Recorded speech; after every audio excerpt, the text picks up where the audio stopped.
부동산 얘기 한번 해볼까요? 네. 예. 사실 부동산 얘기 저희가 자주는 안 하는데 하도 국토부 장관이 국민들의 기대와 어긋내는 얘기를 해가지고 제가 한번 최근에 국토부에 있었던 일을 몰아서 한번 소개를 좀 해야 될 것 같아요. 네.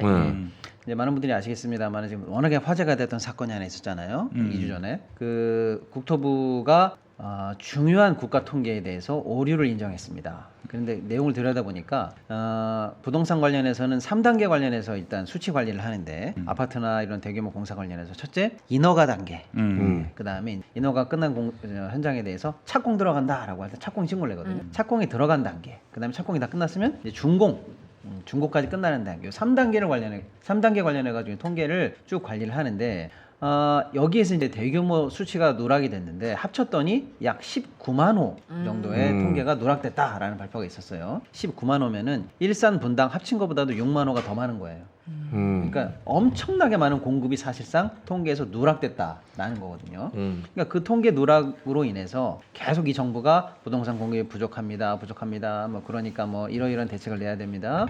또 시장에다가는 공급이 부족할 것 같으니까 곧 이제 집값이 오른다. 그러니까 미리미리 사시라. 이래가지고 신상화 특례 대출이라든지 이런 걸 많이 팔았거든요, 정부에서. 자, 그래서 이게 말이 되는 얘기냐라고 해서 이제 비판이 많았거든요. 근데 도대체 사과하는 거냐 안 하는 거냐라고 했는데 국토부 장관이 이런 얘기를 했어요. 일단 사과를 했습니다. 뭐라고 사과했나 봤더니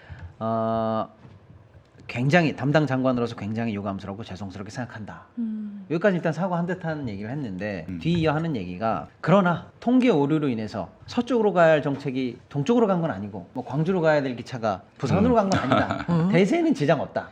이렇게 얘기를 했어요. 너무 황당한 얘기를 제가 말씀드리는 거예요. 그러니까 지금 집을 살지 말지 같은 것들은 우리나라 이제 국민들의 재산 1호가 부동산이거든요. 네. 사실상 인생을 걸고 사는 게 부동산인데 그쵸. 어느 타이밍에 내가 집을 사야 되는지 어디에 사야 되는지가 얼마나 많은 고민 끝에 결정을 내리는 경제활동 아닙니까? 근데 국민들한테 집이 모자라다고 신호를 계속 줬거든요. 정부가. 근데 그 통계 수치가 지금 틀렸다는 게 나왔는데 그걸 믿고 그 집값이 오른다고 판단해서 많은 대출을 통해서 연끌을 해서 주택 구입을 했던 국민들에게는 아니 내 얘기 믿었어? 이 얘기랑 마찬가지거든요. 이거 아니어도 상관없어 라는 식의 얘기를 하는 거거든요.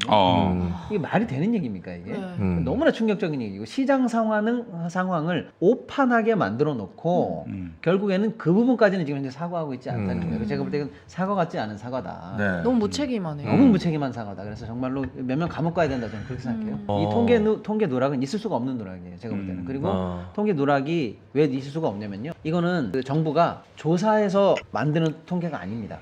그럼요. 수동적으로 받기만 하면 되는 거예요. 네. 저 이거 아파트 지을 테니까 허가 좀 해주십시오라고 제출을 하는 거예요. 네. 건설사가. 시행사가. 그럼 누락될 수가 없네요. 그렇죠. 그러니까 내가 조사하면서 뭐가 빠졌네. 아이고 이번에 조사 관계에서 집계하면서 누락 이게 아니고요. 네. 인허가 해달라고 오는 거 집계하는 거고요. 저 이제 공사 들어갑니다. 착공 계약 들어오면 집계만 하면 되는 거예요. 그다음에 집 다 졌거든요. 준공승 내주십시오라고 집을 다 졌다는 본인들이 와서 준공 신청을 내는 거예요. 네. 네. 앉은 자리에서 받은 것만 더해서 합치면 되는 거지. 이걸 시장 조사하는 통계가 아니거든요. 네. 이건 누락될래야 누락될 수가 없는 거예요. 구조상으로는요. 그러니까 감히 뭐 확언할 수는 없습니다만 공급이 딸린다는 멘트, 딸린다는 시장의 신호를 주기 위해서 어느 정도는 이 실수를 눈 감은 거 아닌가라는 저는 그런 의혹까지도 사실은 갖고 있어요. 그러니까 네. 그만큼 어이없는 실수다. 있을 수가 없었어. 그럼 너 왜 누락했어? 라고 하니까 인터넷 시스템 그동안 있었던 모든 공시 시스템을 새롭게 이번에 업그레이드 했는데 네. 네. 요거 관련한 항목만 새 시스템에서 누락이 됐다는 거예요. 이거 시스템 개발해보거나 이거 집행해본 사람들은 알지만 말도 안 되는 얘기입니다. 네. 오더 내리고 시스템 설계 지시에 있는 대로 그냥 개발하는 거 요것만 어떻게 빠질 수가 있습니까? 가장 중요한 통계인데. 그리고 말도 안 되는 게 이 통계만 들여다보고 있는 전문가들이나 공무원분들은 숫자만 봐도 이상하다는 걸 알 수가 있어요. 19만 호가 누락이 됐다는 게 말이 됩니까? 분당하고 일산 신도시가 갑자기 지도에서 사라진 거랑 똑같은 효과라니까. 그러니까 너무 어이없는 숫자가 딱 실수죠. 틀리면 바로 알 수 있는 거예요. 네. 우리 경제성장 1위야, 2위야, 3위야 하고 있는 갑자기 8 이러면 이상하잖아요. 네. 뭐가 잘못됐다는 걸 당연히 알 수 있는 네. 건데 그러니까 이거는 누락도 있을 수 없는 거고 네. 자료 수집상 그리고 전산 개발 상황에서도 빠질 수가 없는 중요한 수치고 설사 그렇게 해서라도 이게 누락된 상황에서 수치가 딱 발표됐는데 이상하면 그 숫자를 보는 사람은 당연히 알 수 있는 숫자고 그래서 1월 달에 발견했는데 4월 달까지 3개월을 뭉갰고 이 모든 과정이 의혹 투성이고 문제 투성인데 장관이라는 사람이 큰 틀에서는 가야 될 길을 간 거고 대세에는 지장이 없습니다라는 얘기를 했다는 거고 너무나 충격적이다 이렇게 일단 생각을 하고요. 또 이제 국토부 장관 충격적인 얘기를 하나 했는데 다음 주에 전세 관련한 대책을 종합적으로 발표한다는 겁니다. 지금 중요한 내용이 이제 몇 가지가 흘러나오는데 이게 충격적인데 지금 전세가 51주 연속으로 현재 전세가가 오르고 있어요. 51주 연속으로 오른다는 건 1년 내내 올랐다는 거예요. 1년 52주니까요. 예. 1년 전부터 지금까지 하루도 안 쉬고 계속 올라갔다 이렇게 네. 보시면 돼요. 그 상황은 일단 맞아요. 네. 그 통계가 왜 주 단위로 내느냐 뭐 이런 거는 논외로 하고 네. 일단은 맞다. 빌라는 떨어지고 아파트만 올라간 거죠. 그래서 원인을 봐야 될 거예요. 네. 그러니까 원인 진단이 정확해야 다음 주에 나올 대책 발표가 정확할 거 아니에요. 네. 너 왜 올랐다고 생각하니? 이렇게 국토부에 물어보니 장관 왈 여기서 또 그 유명한 전정권 씨가 나옵니다. 아. 전정권 씨. 또 여기서도 나와요? 네. 전정권 씨가 나오는데 전세가 51주 연속 상승의 배경이 네. 전정권 씨라고 얘기하면서 전정권 때 통과됐던 임대차 입법 때문이다. 아. 임대차법 2개 그것 때문에 지금 전세가 이제 네. 올랐다는 거예요. 근데 그게 뭐냐면 이거예요. 전월세 상한제, 그러면 5% 이상 못 올리게 한다든지 이런 거 있잖아요. 또 하나는 계약 갱신 청구권 2년 하고 더 살래요라고 청구하면 2년 늘어나는 거 있잖아요. 그럼 주인이 처음부터 얘기하든지 아니면 주인이 직접 살 때 아니고서는 허가해줘야 되는 네. 거, 다른 사람으로 내쫓지 못하게 그것 때문이라고 얘기를 하는 거예요. 근데 그때 임대차 입법이 통과되고 나서 전세계약 청구권이 만약에 통과돼서 전세값이 오르려면은요. 아, 내가 한 번 연장해주면 못 오르는구나. 그러면 다음번 4년 차 때 계약할 때는 혹시 이 사람이 계약갱신 청구권 행사할지도 모르니까 그걸 감안해서 높게 올려야지. 이렇다는 얘기거든요. 근데 그 전에 통과됐던 임대차 입법의 통과일이 언제냐면은 올 7월이에요. 아직 안 돌아왔어요. 그 4년치를 감안한 추가 상승이 시장에서 가격 상승을 본격적으로 부추긴다라고 하는 본격적인 기간이 아직 도래하지 않았는데 갑자기 전 정권 탓을 하면서 그것 때문에 지금 1년 전부터 전세가가 올랐다 이렇게 얘기하거든요. 말도 안 되는 얘기죠. 근데 시장에서는 어떻게 보는 게 합리적이냐면 방금 우리 송 아나운서 말씀처럼 그동안 무슨 일이 있었냐면요. 네. 빌라 전세 사기 사건이 있었잖아요. 네. 그래서 이 정부가 그거에 대해서 수습을 못했어요. 사회적 재난이다, 수습해야 한다는데 사사건건 반대했거든요. 그 정부가 나설 때가 아니다, 뭐 이러면서 반대를 했어요. 그러니까 어떻게 됐어요? 시장에서는 빌라 사기 잘못당하면 아무도 사회적으로 구제해주지 않는구나. 무섭잖아요.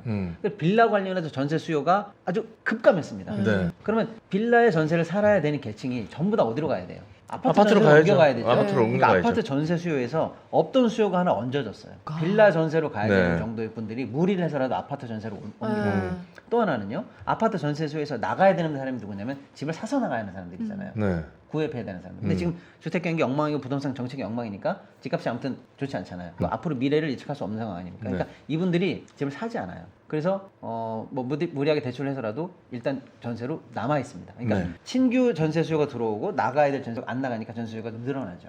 이게 전세 값의 상승의 원인이다. 시장은 이렇게 지목하고 있는데 예리한 진단을 해야 전세 관리가 될 거 아니에요. 네. 근데 지금 진단을 전정권 씨라고 하니 보나 마나 처방도 틀릴 것이다. 이렇게 예상이 될 거 아닙니까? 네. 그래서 정부가 내놓은 처방이 뭔가 봤더니 뭐 이거 하나만 내놓지는 않겠습니다만 지금 딱 흘러나오는 게 이거예요. 그래서 어떻게 할 건데? 그랬더니 이런 얘기를 합니다. 기업형 장기 민간 임대주택의 모델을 발표하겠다. 자, 해석하면 쉽습니다. 기업형 네. 장기 민간 임대주택 모델 발표. 이러면 전세 가격이 안정된다는 거예요. 이게 뭐냐? 기업형 뭐냐? 법인 내라 이거예요. 법인 내. 법인 내 법인. 그리고 그 법인에 대해서 취득세 13% 이상 들어가는 거를 할인해 주겠다. 그리고 세제 혜택 줄 테니까 법인 만들어서 니들이 집을 싹 사. 그래가지고 그거를 임대 시장으로 내놔. 그러면 물량이 늘어나 전세가 낮아질 거야 라는 모델을 한다는 거예요. 이게 뭐냐면요. 많은 분들이 기억하시죠. 문재인 정부 초기 때 임대주택 관련해서 임대 사업자를 유도했던 정책이 있었어요. 그래서 다주택자들 보고 임대 사업 하라고 했었거든요. 그때 세금 많이 깎아주고 하라고 그랬어요. 근데 결국에는 그렇게 했는데 그분들이 나중에 다주택자 혜택이 너무 좋으니까 그걸 그대로 락으로 걸어가지고 물건을 갖고 있다가 매물로 시장에 내놓지를 않았거든요. 그래서 나중에 주택 가격 많이 오를 때 시장 매물 딸리는데 이게 나중에 악영향을 줬어요. 그래서 갑자기 그때 문재인 정부 후반 때 그 혜택을 없애겠다. 다주택자 임대사업자 혜택을 없애겠다 그러니까 그분들이 헌법 소원까지 냈습니다. 아, 니들이 하라고 그랬잖아. 근데 갑자기 혜택을 바꾸면 어떡해? 라고 해서 헌법 소원까지 갈 정도 사건이에요. 그러니까 잘 들어보세요. 이 전세난의 문제는 문재인 정부 때야 라고 지적을 해놓고 대책은 뭐야 라고 했더니 문재인 정부 때 대책을 지금 이름만 바꿔서 내려고 한다. 이해가 되시죠? 네, 네, 이런 됩니다. 말도 안 지금 네. 일이 국토부에서 벌어지고 있다. 결국에는 또 기업 이름만 법인으로 바꿔. 그리고 집사, 니들이 집사. 집값 떠받치고 전세 물량 내라고 하는데 사실 이거는 그러니까 전세 대책이 아니라 결국에는 집값 떠받치기 대책을 전세 대책으로 포장해서 다음 주에 나올 예정이다. 그러니까 지금 엉망진창 국토부 때문에 전세난, 통계 오류, 네. 난리 이런 상황이다. 이런 아이고. 돌아가는 상황을 좀 해설을 해드려야 될 것 같습니다. 국토부도 그렇고 환장하겠네. 진짜 공무원들이 진짜 이제 아예 이 모랄 해저드가 어마어마하다고 하던데 사실인가 보네요. 일을 안 하고 있는 것 같아요. 이 정도 실수를 솔직히 매번 하는 건데 공무원들이. 모셨던 장관이 원희룡이었으니 뭐 말도 안 거지 뭐 사실. 그리고 공무원들은 이 대통령의 성향이 일개 공무원들한테까지 하나하나 전달이 될까라고 의구심을 갖는 분들이 계실 수도 있는데 영향이 굉장히 크다고 합니다. 왜냐하면 행정부 수반에 이 성향이 그 밑으로 계속 전달되기 때문에 공무원들이 굉장히 이 정권의 영향을 많이 받는다는 거예요. 예. 근데 지금 공무원들이 굉장히 다 몸살이고 일 안 하는 괜히 지금 이 정권 밑에서 일했다가 나중에 우리가 다 독박 써야 된다라는 그 공포심 때문에 지금 다 몸살이면서 일을 제대로 안 하고 있다고 하는데 아마 국토부도 비슷한 상황이지 않을까라는 생각이 드네요. 제가 왜 아까 그 국토부 음.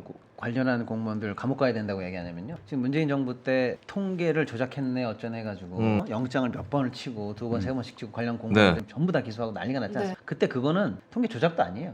실제로 조사 나가가지고 그 한 건만 잡혀도 그 관련한 물건들의 가격이 다 같이 올라가지 않습니까? 그러니까 어쩔 수 없이 그게 튀지 않도록 하기 위한 보정 작업을 할 수밖에 없는 거거든요. 네. 그거 가지고 조작했다고 지금 그렇게 구속영장 날렸던 정부인데 네. 얘네들은 더 큰 지금 오류를 냈고 3개월 이상을 오류를 숨기면서 정책을 발표했거든요. 그래 제가 얘기하는 게 뭐예요? 그게 만약에 구속사유면 이건 감옥 가야 된다. 이거는 치정 받아야 된다는 얘기예요.